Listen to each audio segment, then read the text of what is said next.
తిరుమల కొండ తిరుమల కొండ కట్టెదురా వైకుంఠము కాణా చైన కొండ తెట్టెలాయ మహిమలి తిరుమల కొండ. మనం వెళ్ళాలనుకుంటే కుదరదు, ఆయన దర్శనం ఇవ్వాలనుకుంటేనే కుదురుతుంది. ఎంతో మంది వెళ్లి దర్శనం కాకుండా కూడా తిరిగి వచ్చి ఉంటారు. మీకు రహస్యం చెబుతాను వినండి.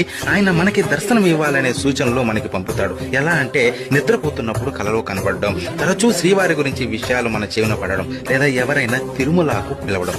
ఈ విధమైన సంకేతాలు కనబడితే వెంటనే బయలుదేరండి కొండకి. కానీ ఒక్క విషయం, అక్కడ మనం దర్శించుకునేది మామూలు విగ్రహం కాదు, సకల జగత్తును నడిపే శక్తి స్వరూపం, బ్రహ్మాది దేవతలు దర్శించుకునే విరాట్ స్వరూపం అది. విగ్రహ రూపంలో కనిపించి భ్రమింపజేసే శ్రీవారి రూపం అది. చక్రవర్తులు సామంతులు ఆయన దర్శనం కోసం బంగారు వాకిలి ముందు పడిగాపులు కాశారు. అటువంటి స్వామి దర్శనం పూర్వజన్మ సుకృతం.